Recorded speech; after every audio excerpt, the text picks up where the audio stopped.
Olá, queridos amigos. Eu sou um servo de Deus. Essa é a nossa gota de sabedoria de hoje. Ontem eu encerrei minha gota falando, minha não, nossa gota, falando que nós não somos anjos nem demônios, nós somos seres humanos. E nessa condição de confrontação, de autoconfrontação que eu falei ontem, você pode ir criando aos poucos perguntas para a pessoa se confrontar, para você confrontar com amor, com afetividade e ao mesmo tempo criar um processo de autoconfrontação. No processo de escuta, socorro, alguém me escuta, já que você está ouvindo, você é pronto para ouvir, tardio para falar. Quando você for falar, você falar com assertividade, falar com amabilidade. E aí você pode, aos poucos, depois de muita escuta, porque depois que a pessoa fala tudo que está sentindo, ela quer ouvir também. Então você vai com muito zelo, fale pouco, fale organizadamente. Lembra que eu te falei para você criar e organizar esquemas, grupos temáticos, porque às vezes está tudo muito conturbado dentro da pessoa. Aí você pode ir criando perguntas. Olha, diante de tudo que nós conversamos, às vezes é na mesma sessão, no mesmo momento, às vezes é um outro dia que você conversa. Quem trabalha com atendimento semanal, por exemplo, no meu caso, a pessoa volta a semana que vem, eu tenho tempo para estruturar, para orar, para refletir. Mas vamos dizer que você esteja apenas no momento. Então, se é só esse momento, você precisa ter mais habilidade ainda do que no meu caso, no caso de outras pessoas que trabalham nessa área. Então, você precisa ter essa estrutura para não parecer incoerente. E quando você for falando com a pessoa, você fala: Você está conseguindo me entender? Existe algo que você esqueceu de me falar? Existe algo que você não quer me falar? E aí você vai percebendo que talvez a pessoa perceba que ela não se abriu completamente, ou que a dor é mais forte do que a força que ela está tendo de falar, ou quem sabe ela não estava conseguindo enxergar.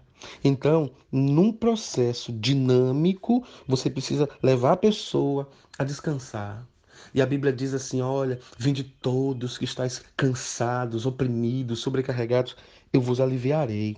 Então, sempre que uma pessoa é colocada num ambiente de conforto, de amor, de segurança, de cuidado, de não julgamento, mas sempre que a pessoa é colocada num lugar onde ela é sinceramente confrontada, sem mágoa, sem angústia, essa pessoa ela se sente valorizada e ela começa a resumir todo o seu processo. Ela começa a dizer: puxa, eu tenho 10 anos nesse ciclo, e ela começa a criar resumos. E isso vai ajudar muito ela a descobrir por que ela permitiu.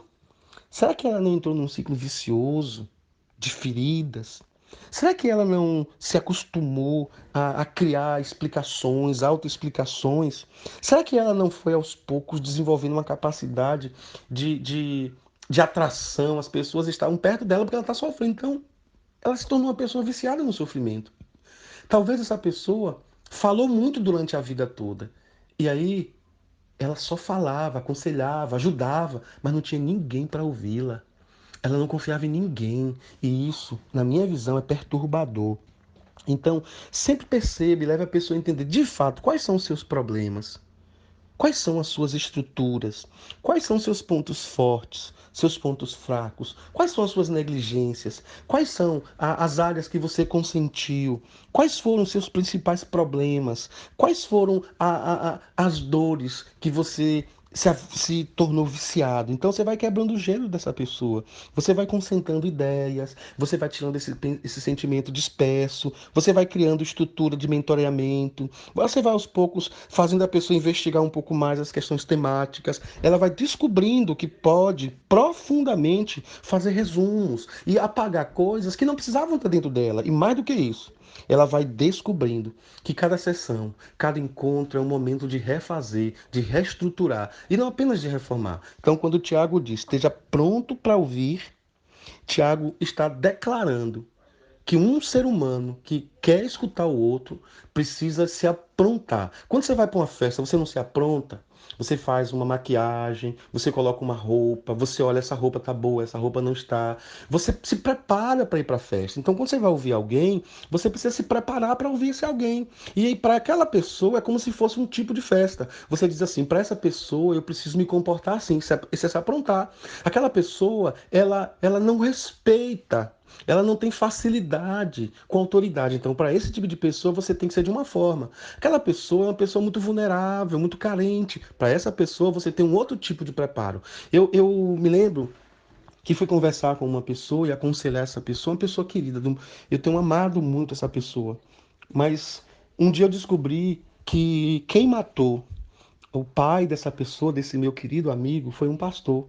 Então, toda vez que essa pessoa se aproxima de mim, por exemplo, ele vai ter dificuldades. Por quê? Porque eu represento o assassino do pai dele. Então, aos poucos, eu fui pedindo a Deus que me desse sabedoria, me desse amor.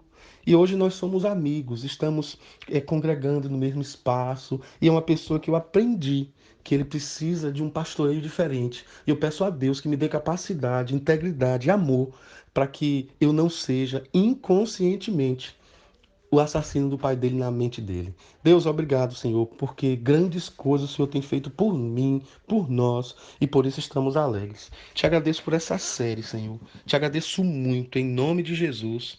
Amém. Graças a Deus. Grande abraço, viu, meus irmãos? Fiquem com Deus.